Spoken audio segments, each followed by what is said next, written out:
माफ़ किया जाए। तो आप कर्जा आप किसानों का करो ना, वो तो आपकी नज़र में अगर आतंकवादी, तो देश में दूसरे किसान भी रहते हैं ना, तो वो तो भलाई के काम जो कह रहे हैं उसको करना चाहिए। आप क्यों नहीं कर रहे हो? क्यों नहीं कर रहे हो? आप किसानों का मांग जो है उनका समर्थन कर रहे हैं। हाँ, किसानों के मांगों का समर्थन कर रहे हैं हम। सरकार उस मुद्दे को डाइवर्ट करने के लिए वो क्या करते है, किसानों को देशद्रोही बता देती है, युवाओं को देशद्रोही बताया था, खालिस्तानी, हुड़दंगी, दंगई, कौची बोला गया 2020 में जो वो बोला जा रहा है। दिल्ली उस समय भी किसानों को संतुष्ट करने के लिए उन्होंने बिल वापस ले लिए। हाँ। लेकिन उनको मांगों को अभी तक लागू नहीं किया गया है। हाँ। इसलिए किसान वापस बैठे हैं धरने पे, और उनको इसीलिए वहाँ पे शंभू बॉर्डर पे सील कर दिया गया है ताकि वो संसद में नहीं आए। हमारे कॉन्स्टिट्यूशन में राइट है। तो छोड़िए, दिल्ली के जितने भी बॉर्डर, चाहे गाजीपुर बॉर्डर हो, चाहे नोएडा बॉर्डर हो, चाहे यूपी बॉर्डर हो, चाहे कापासा बॉर्डर हो, सारे बॉर्डर को सील कर दिया गया। सरकार को क्या है, पहले वो हिंदू मुस्लिम कर रही थी सरकार। हाँ। आपने देखा होगा, हिंदू मुस्लिम कर रही थी। अब वो हिंदू मुस्लिम का मुद्दा नहीं रहा, तो वो अब क्या कर रही है, सिख भाइयों से लड़वा रही है। सरकार का हमेशा ऐसा रहा है, जो सरकार है, जो जातिवादी सरकार है, मानसिकता इसकी ऐसी है कि जब देश आज़ाद हुआ था उसी समय भी इन्होंने देश की आज़ादी की लड़ाई लड़ रहे थे जो देश के नौजवान, उस समय भी इन्होंने पाकिस्तान और हिंदुस्तान किया। आज ये खालिस्तान और हिंदुस्तान कर रहे हैं ताकि देश के असली मुद्दे उनसे लोगों का दिमाग जो है डाइवर्ट हो जाए, मुद्दा से डाइवर्ट हो जाए, और केवल खालिस्तान और हिंदुस्तान के ऊपर ध्यान हो जाए और लोगों को आतंकवादी घोषित कर दिया जाए।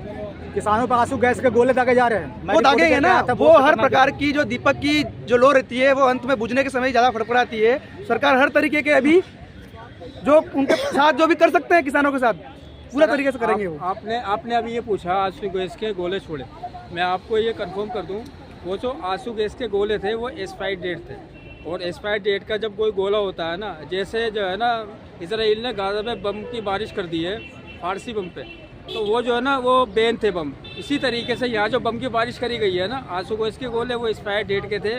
उससे लोगों की जो है ना आंखें जा चुकी हैं, लोगों के दिल में दौरे पड़ चुके हैं, कितने किसान वेंटिलेटर पे पहुंच चुके हैं, और कितने किसानों ने अपनी जो है ना, आपको कहना जो आंसू गैस के गैस को गोले दागे गए शंभू बॉर्डर पे, वो एक्सपायर थे। एक्सपायर थे सर, वो तो ज्यादा नुकसान करेगा वो। और मेरे सामने की बात है, जब किसान के जो है ना मत्थे में गोली आर पार हुई थी, और किसानों के अलावा भी जो देश में हर वर्ग के युवा है, किसान है, कर्मचारी है, महिलाएं हैं, सभी सरकार से नाराज है। दावा क्यों कर रही है सरकार हम 400 पार होंगे? सरकार को इस देश की जनता के वोट नहीं चाहिए। उनके अंदर जो ईवीएम मशीन है उससे सरकार जीत रही है। ये हमारे देश के लोगों को पता नहीं है। ये हर तबका नाराज है, उसके बावजूद भी सरकार भारी बहुमत क्यों जीत रही है? इसके लिए जो भारत में कोई भी वर्ग ईवीएम के खिलाफ प्रोटेस्ट कर रहा है, उनको सरकार क्या कर रही है, 144 लागू कर दिया है। अभी जो अंग्रेजों का कानून था 1816 का जो कानून था, उसको अभी लागू करके आर्टिकल 19 का उल्लंघन कर रहे हैं, उसका वॉयलेंस कर रहे हैं। जो आर्टिकल 19 ने उसको नील एंड वाइट किया है, 144 को उसका सरकार लागू करके पुलिस द्वारा डिटेन करवा रही है। अभी 22 मार्च को भी प्रोटेस्ट था जंतर मंतर पे, पूरे दिल्ली के थानों में जगह कम पड़ गई, डिटेन किया गया। तो बसों में भी जगह कम पड़ गई, बसें कम पड़ गई, बसों में बिठा कर हरियाणा बॉर्डर पे छोड़ा गया।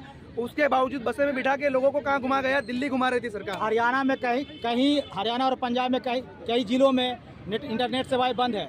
हालांकि जितनी भी जरा मना जो है इन्फॉर्मेशन वहाँ से आ रहा है छोटा मोटा मीडिया के माध्यम से, तो वहाँ पे लोडिंग भी नहीं हो रहा है, अपलोड भी नहीं हो रहा है, वीडियो नेट के वहाँ से बंद है। आधी खबर तो आप लोग तक बात पहुँच भी नहीं पा रहा है जनता के पास, जो वहाँ पे हो रहा है माहौल शंभू बॉर्डर पे। नेशनल मीडिया सरकार के साथ मिली हुई है, इंटरनेट से बात जा रहा है, वो छोड़िए, देश के लोगों को गुलाम बनाने का प्रोसेस चल रहा है।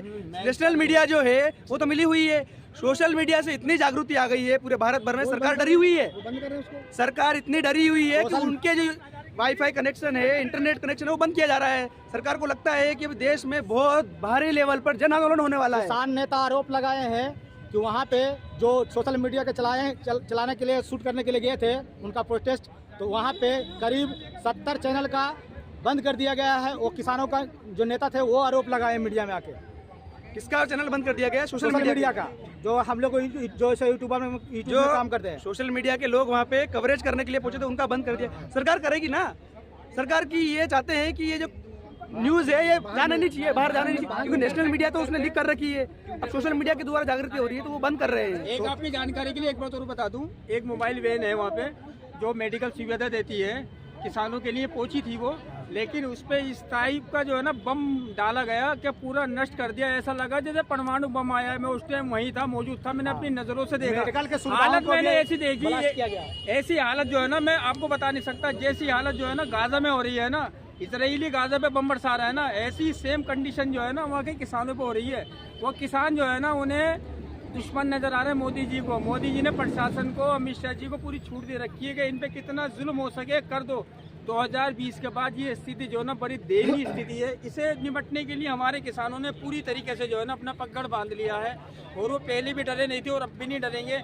लेकिन आप जनता से मैं एक बात कहना चाहता हूँ, किसानों के समर्थन में उठ के आइए, क्योंकि किसान ने जो आवाज़ उठा रहे हैं वो आपके हित में उठा रहे हैं। उन्होंने एक जो बात मांग रखी है ना 12 मांगों में से, वो एक मांग वो है जो हर गांव में हर व्यक्ति के हक में है। वो उन्होंने कहा मनरेगा पे 700 रुपये दिहाड़ी सरकार को करनी होगी। तो 700 रुपये दिहाड़ी पे तो आप भी जो है ना आते हैं गाँव के हर वो छोटा जो है ना मंजिल किसान भी आता है जिसकी फसल नष्ट हो जाती है, तो वो कहा जाता है वो जाता है मनरेगा में काम करने के लिए। तो ये हर इंसान की आवाज़ है, इसके लिए आप सबको आना पड़ेगा।